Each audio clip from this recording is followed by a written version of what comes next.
Hello guys, welcome back to the channel.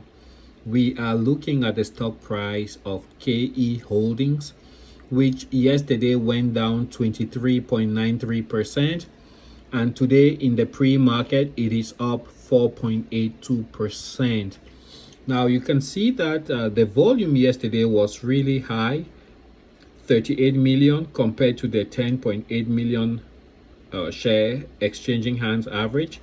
And this company actually is based out of China, and what they do is they operate in three segments. You have the new home, you have the existing home, and then you have the emerging or other transactions related to the real estate business.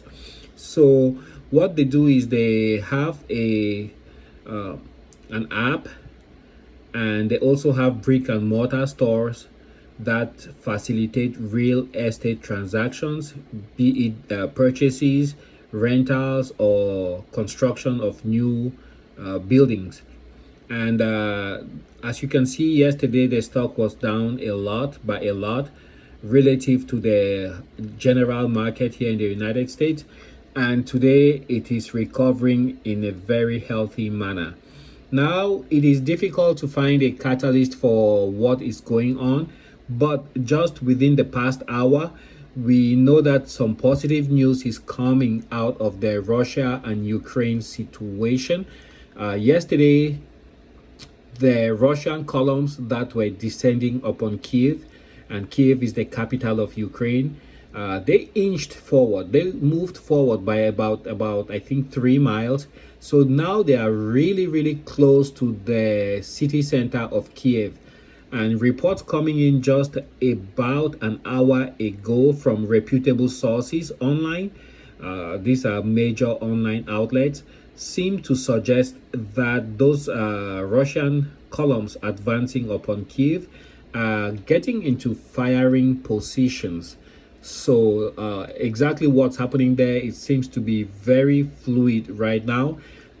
If you are invested in any of these stocks that are based in China, Russia, if it's still tradable, just be wary. Make sure you keep your ears peeled to the news, and make sure you are doing your due diligence minute by minute, since everything is still so fluid out there. And diversify your portfolio as necessary, because nobody, myself, analysts on Wall Street and elsewhere, even some of the people you listen to on YouTube, we really don't know what we're talking about. Only the leadership of Ukraine and Russia and probably the United States have a sense of what the finality or the final outcome of the standoff in Ukraine is gonna be. So good luck if you're invested in this stock. At least you will have a little nice recovery there of about 5.45% in the pre-market, and I hope it continues on that trajectory. Catch you guys on the next video.